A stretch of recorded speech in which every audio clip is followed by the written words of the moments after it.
LIC पेश करता है जीवन लक्ष्य। पाएं जीवन बीमा आकर्षक मैच्योरिटी राशि के साथ एवं बीमित व्यक्ति के न रहने पर भविष्य में देय प्रीमियम भुगतान से माफी, सम एश्योर्ड के 10% का प्रतिवर्ष भुगतान पॉलिसी टर्म तक और पॉलिसी की मैच्योरिटी पर सम एश्योर्ड एवं बोनस का भुगतान। बच्चों की शिक्षा एवं अन्य जरूरतों को पूरा करे। LIC का जीवन लक्ष्य।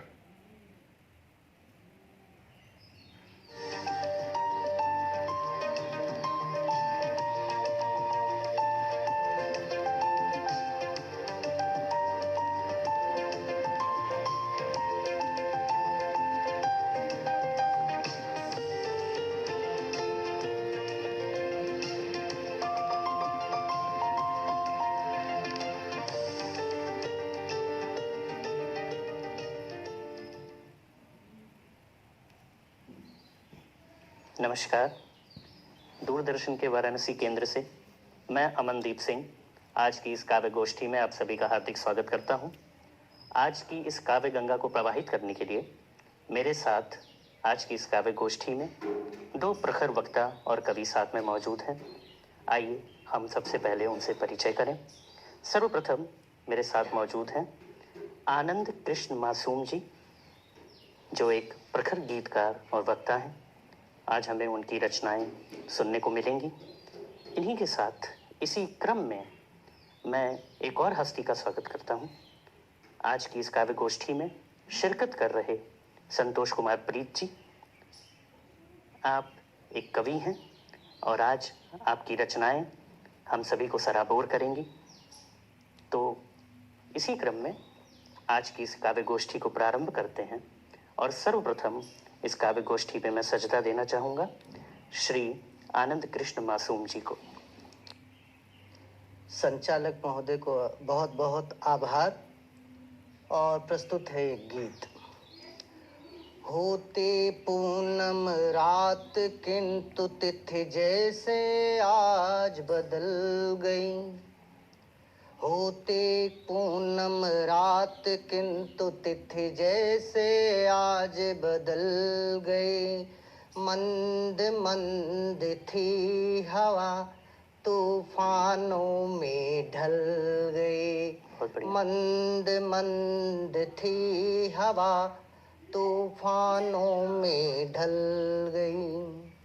कि रोम रोम से स्नेह लुटाकर पाला जिसको प्यार से, सुला सुला कर जंघों पर पुचकारा जिसे दुलार से।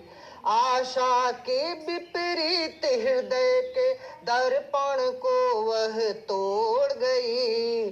छूकर पंखुड़ियों का आंचल तरवर से मुख मोड़ गई।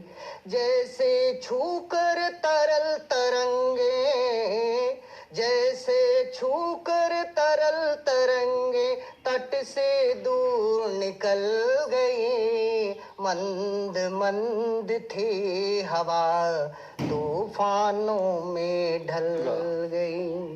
बहुत बढ़िया। कि कुछ ऐसे जो आसमान को छूकर चले ऊंचाई तक, कुछ ऐसे जो खो जाते पातालों की गहराई तक, कुछ ऐसे जो खो जाते पातालों की गहराई तक।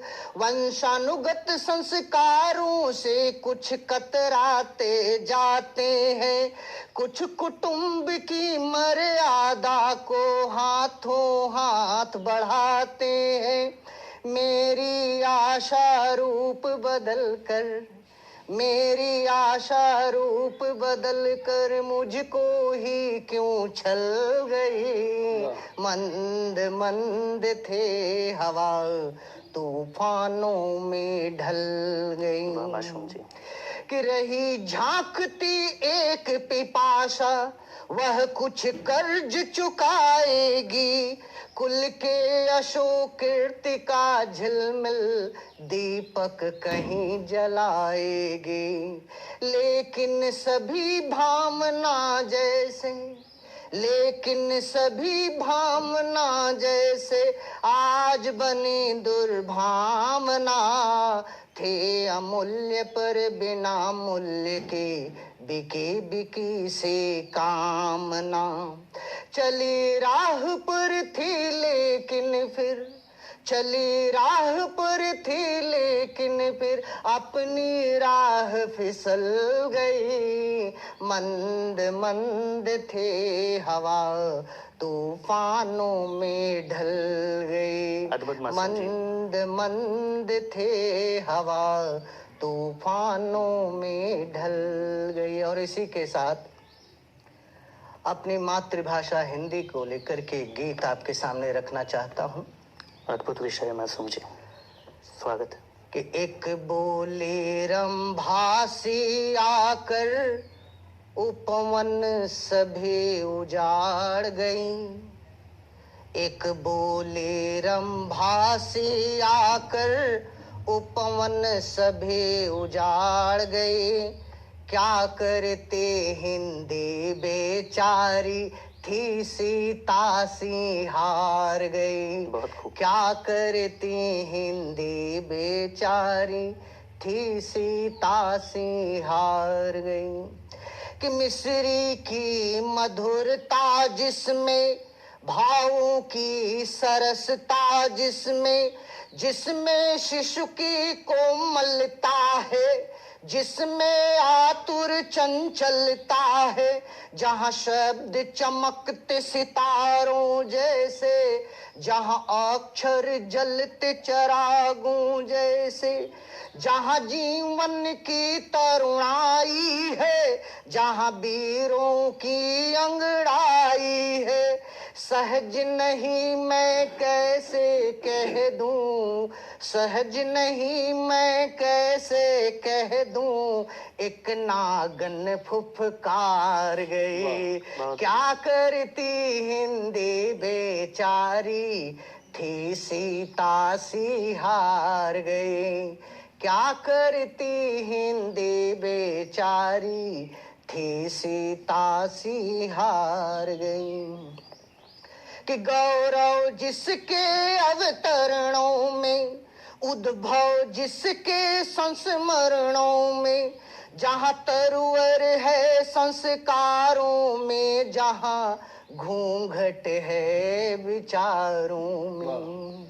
कि गौरव जिसके अवतरणों में, उद्भव जिसके संस्मरणों में, जहाँ तरुवर है संस्कारों में, जहाँ घूंघट है विचारों में, जहाँ शून्य में आकाश धरा, जहाँ पुण्य में अनुप्रास भरा, लज्जा जिसकी थाती है, परिमल जिसकी माटी है।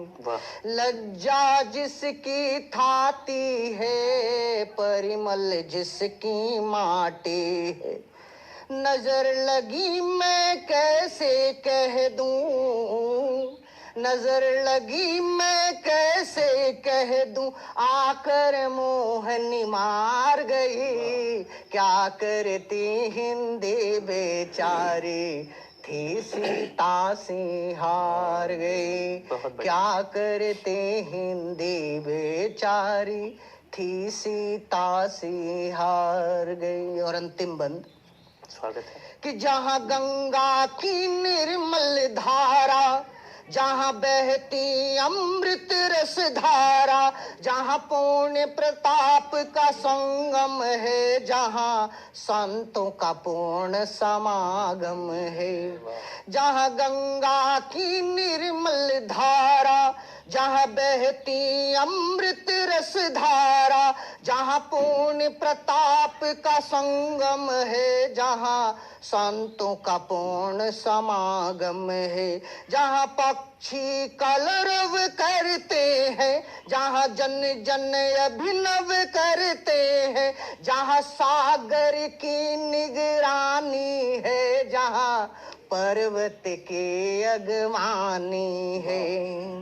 नयन भरे मैं कैसे कह दूं, नयन भरे मैं कैसे कह दूं, आकर डाहन डाह गई। क्या करती हिंदी बेचारी, थी सीता सी हार गई, क्या करती हिंदी बेचारी, थी सीता सी हार गई। बहुत ही खूबसूरत रचना आनंद कृष्ण मासूम जी।